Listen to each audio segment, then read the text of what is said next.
بسم الله الرحمن الرحيم الحمد لله رب العالمين الصلاة والسلام على سيدنا محمد وعلى آله وصحبه أجمعين.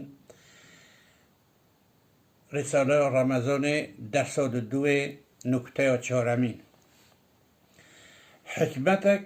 جگلک حکمت روژیا رمضان پیروز یا لتربیه و نفس دنره اوه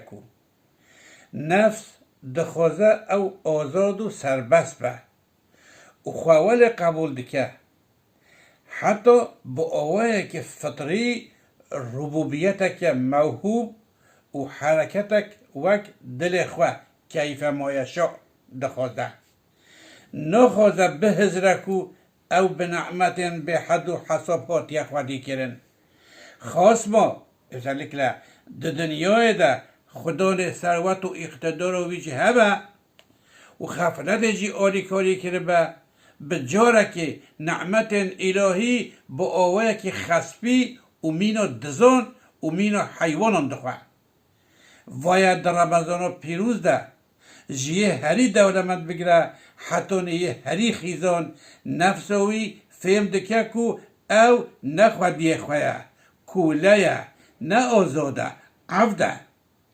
فرمان جره نیت داین نکارد تشتکی هری جریده و هری راحت جی بکه نکارد دست خواه بوجه آوه ببی آوهی ربوبیت آوه یا موهوم دشکه خواه لعبدتیه داتینه دکه شکره که ارکوبی یا راستیه. نکته پنجمین حکمتک جگلک حکمتین کوروژی رمضان و پیروز لعالی خوشکرن و سلجه خوشکرن و اخلاقی او لدست جبردان و معامله و سرکشانه دنیره اوه کو نفس و مروف به خفلت خوشبیر دکه نکاره عز به حد و حساب خزانی و خواه و بینیهایت و کیموسی و خواه و زیده ببینه و نخوزه ببینه هم نه هزره که او چقدر ضعیفه و به زوال را روبرویه هدف و کارساتانه یا فلاکتانه و جگوشت و هستیه که زو خراب دبه و بلاف دبه پیکته ولی خیال دکه و ولی خواه به دنیای و دگره که هر وکی او خودی لاشکی که جپولوی چه بویه و او ابدیه به آزوری یعنی به حرص و طموحه که پر به علاقه و حسکرینه که زیده خدا ویجه دنیای و به هر تشتا که لذت و منفعت و گره داده هم آفرینی خواه یعنی خالق خواه که وی به پیاریه که تام به شفقته که تام خودی که جبیر دکه هم لانجام جیان خواه و جیان آخرت خواه نهزره دناف سنجا خراب ده دیگه والله دناف اخلاق خراب ده دیگه والله وای روزی رمضان و پیروز و ین هری خوافل و هری سرهشک را اقلسی وان و عجز وان و خزانی وان بوان داده ایست کرن بواسطه و برچیتی هزرا میده خواده که حوجهی و کو دمیده و ویده فهم دکه لاشی وی ضعیف چه درجه پتوته فهم دکه کو حوجهی و وی چقدر به دروانی و به پیاری یعنی شفقت هیا داخوازه که هونه هیز دکه کو دست جفرعونیه و نفسه برده و به عز و خیزانیه که تم پناه درگاه الهی به او خواه آموده دکه کو به دست شکر که معنوی لدریه رحمت بخه اگر خفلت دلوی خراب نکرده. نکته ششمین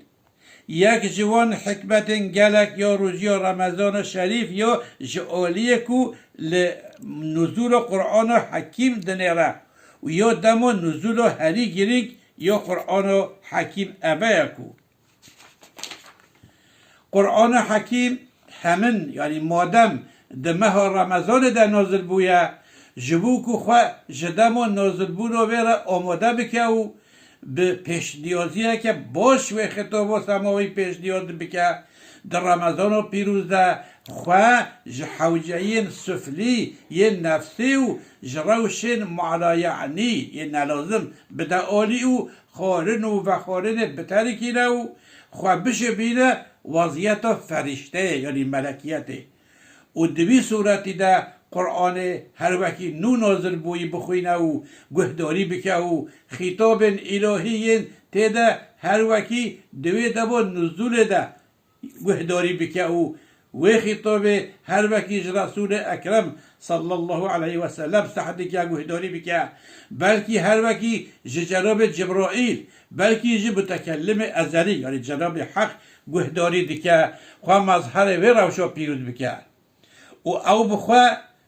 ورگری و وی بکه و